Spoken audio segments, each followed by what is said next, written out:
Praise the lord dear brothers and sisters. CG gospel TV అనే మన channel దేవుని యొక్క సువార్త పరిచయ నిమిత్తమే స్టార్ట్ చేయడం జరిగింది. మన ఛానల్లో వీడియోస్ లైక్ చేయండి, షేర్ చేయండి, దేవుని మహిమలో పాల్గొనండి. ఇప్పుడు మనం ధ్యానించిపోయే అంశం 2వ సమూయేలు.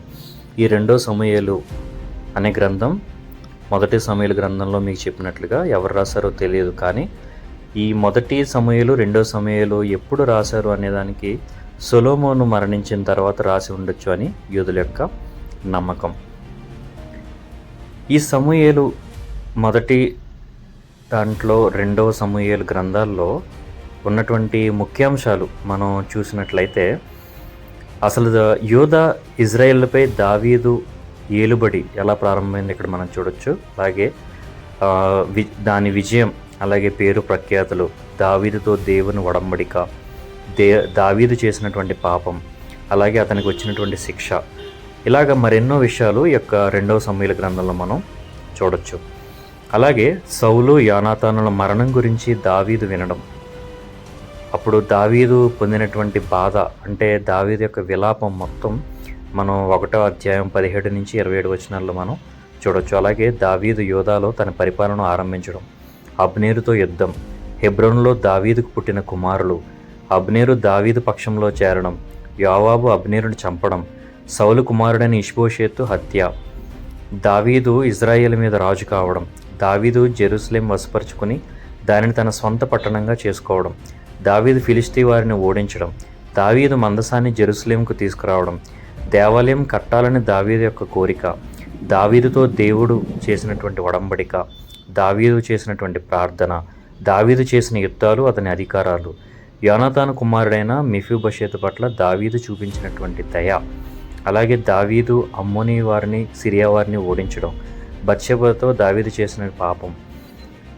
ఉరియా చావుకు దావీదు ఏర్పాట్లు, దావీదు బత్షెబను పెండ్లాడడం, నాతాను దావీదును మందలించి శిక్షను గురించి ప్రకటించడం, దావీదు తన పాపాన్ని ఒప్పుకోవడం, శిక్ష ఆరంభం, సొలొమోను పుట్టుక, దావీదు కుటుంబ సమస్యలు, అతనికి శిక్ష కొనసాగడం, అమ్నోను తామారును చెరపడం, అబ్షాలోము అమ్నోనుని చంపి పారిపోవడం, అబ్షాలోము తిరిగి రావడం, దావీదు మీద అబ్షాలోము పన్నాగం, దావీదు పారిపోవడం, సీబా కథ, షిమీ దావీదును శపించడం, హూషయి అహితోపేలు అని ఇద్దరు సలహాదారులు, అబ్షాలోము ఎత్తుగడలను గురించిన యాజులు, దావీదు కౌరు పంపడం, అహితోపేలు ఆత్మహత్య, అబ్షాలోము మరణం, అబ్షాలోము గురించి దావీదు దుఃఖించడం, యోవాబు యొక్క సలహా, దావీదు జెరూసలేంకు తిరిగి రావడం, షేబా తిరుగుబాటు, కరువు గిబియోను వారు, సౌలు, ఫిలిష్తీ వారితో యుద్ధాలు, దావీదు స్తుతిగీతం, దావీదు చివరి మాటలు, దావీదు శూరులు, ప్రజలను లెక్కించడంలో దావీదు పాపం, దావీదు పాపానికి శిక్ష, దావీదు బలిపీఠాన్ని కట్టి బలిని అర్పించడం. ఈ అన్ని విషయాలు మన యొక్క 2వ సమూయేలు గ్రంథంలో చూడొచ్చు. ఈ మొదటి సమూయేలు, 2వ సమూయేలు మనం చూసినట్లయితే ఇక్కడ దావీదు గురించి, సౌలు గురించి, దావీదు యొక్క ఫ్రెండ్ అయినటువంటి యోనాతాను గురించి, అలాగే దావీదు గొలియత్ యొక్క చరిత్ర, అలాగే దావీదు జెరూసలేంని వశపరుచుని తన సొంత పట్టణంగా చేసుకోవడం, ఫిలిష్తీలను ఓడించడం, దావీదు ఇజ్రాయెల్ మీద రాజు కావడం, దేవాలయం కట్టాలని దావీదు ఒక బలమైన కోరికగా అనుకోవడం, దావీదు మందసాన్ని జెరూసలేంకు తీసుకురావడం, దావీదు చేసినటువంటి ప్రార్థన, మరెన్నో ముఖ్యమైన అంశాలు యొక్క 2వ సమూయేలు గ్రంథంలో ఉన్నాయి. ఈ మొదటి సమూయేలు గ్రంథం, 2వ సమూయేలు గ్రంథం చూసినప్పుడు దేవుడి పట్ల మనకున్నటువంటి భక్తి, విశ్వాసం అనేది కొన్ని రోజుల తర్వాత మనకు వచ్చేటువంటి డబ్బును బట్టో, ఆస్తిని బట్టో, లేదంటే పదవులు బట్టో, లేదంటే అధికారాలను బట్టో మనం మారిపోకూడదు.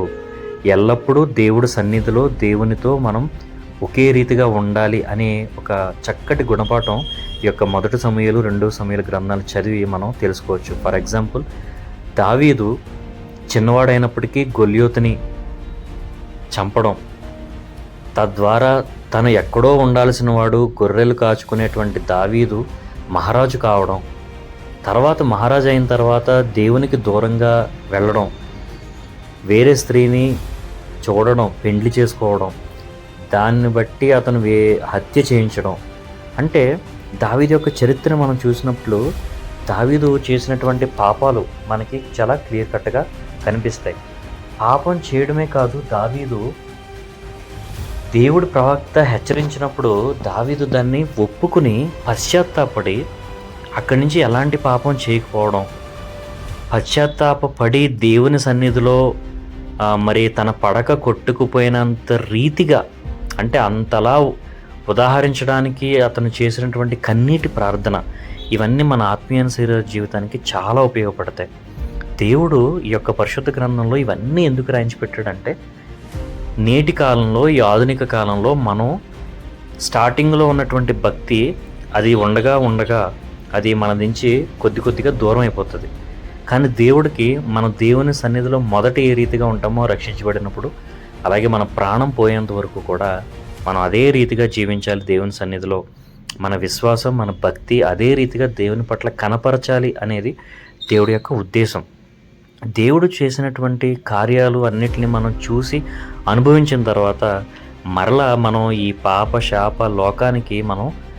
శాప లోకంలోకి మనం పడిపోకూడదు అనేది దేవుడి యొక్క చిత్తం. అలాగే దేవుడిని మనని ప్రేమించడానికి దినమెల్లా ఆయన చేతులు చాపి మన కోసం ఎదురు చూస్తూ ఉంటాడు. కాబట్టి ఈ వీడియోస్ని లైక్ చేయండి, షేర్ చేయండి.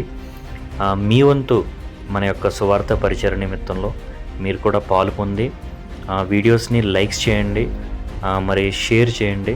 అనేక మందికి దేవుని విషయాలు, అంటే ఆదికాండం నుంచి ప్రకటన గ్రంథం వరకు ఉన్న విషయాలు క్లుప్తంగా వివరించడానికి ప్రార్థన చేయండి. Praise the lord.